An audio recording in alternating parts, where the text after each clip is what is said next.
We tend to think in binaries, right? We tend to think in terms of opposites. That's what binary means, right? Opposite things or two different things, depending on the context.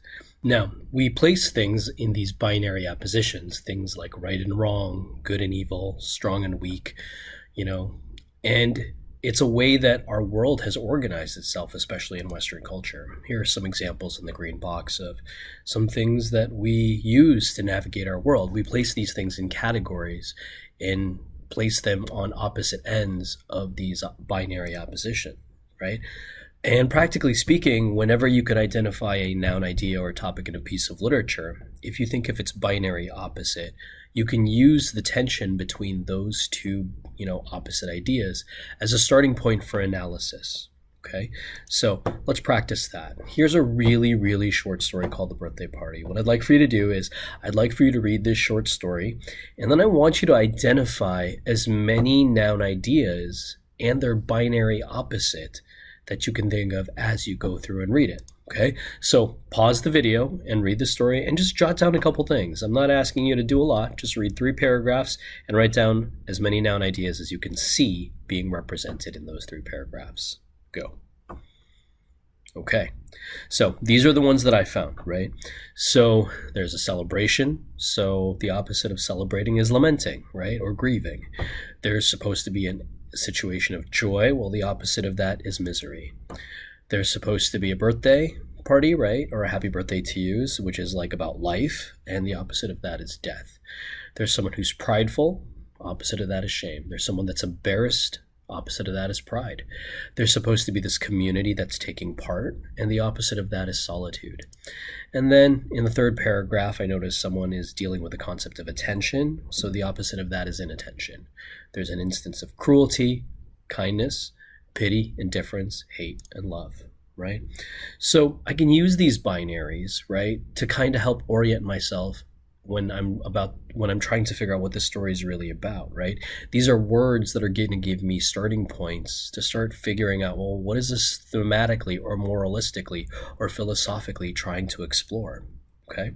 Now, binary oppositions are also really useful for when we're analyzing characters, because characters often represent a cluster of noun ideas, and we could see clusters of ideas in one character interacting with clusters of ideas in another character. And we can contrast those characters, right? And whoever we sympathize with generally tends to be, part of the hidden message as to which idea is superior to the other idea, at least according to the author. Right? So I want you to pause and I want you to read and I want you to focus on the characters. There are 4 characters. There's the woman with the big hat, her husband. There's the narrator and the person that the narrator is with, right? And you can see that here. And oh, now don't be like that. The narrator and their companion show up in that 3rd paragraph. So pause and read and jot down a couple binaries that are represented in the character. Go. Okay, so I'll show you what I found. In the woman, these are the binaries that I have found.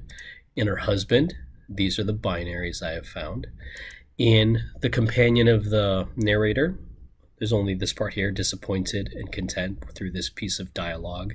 Oh, now don't be like that. It's not even dialogue, it's an observation by the narrator, but I'm taking it like that.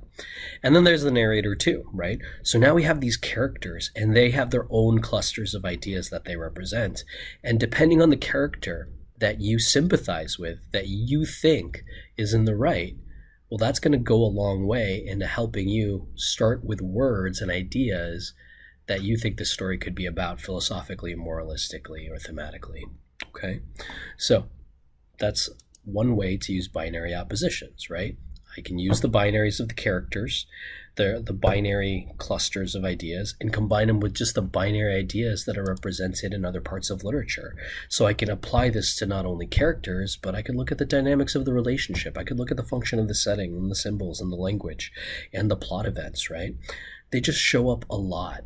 And then, practically speaking, what you want to do is, if you really want to come up with a refined thematic argument, is you want to synthesize the opposite ends of those binaries that those characters or components of the plot are working with, right? And you want to find a middle ground between the two that you think that the story can support in terms of arguing. And we'll practice this in class. Here are some pretty common binaries that show up in high literature, especially in a lot of literary movements. If you're not familiar with some of these words, I recommend that you look a few of them up. But we're definitely going to practice this a lot in class, and you're going to see it a lot in your future literature classes as well. All right, so that's binary oppositions in literature and in the self when analyzing character. Okay, high five for learning.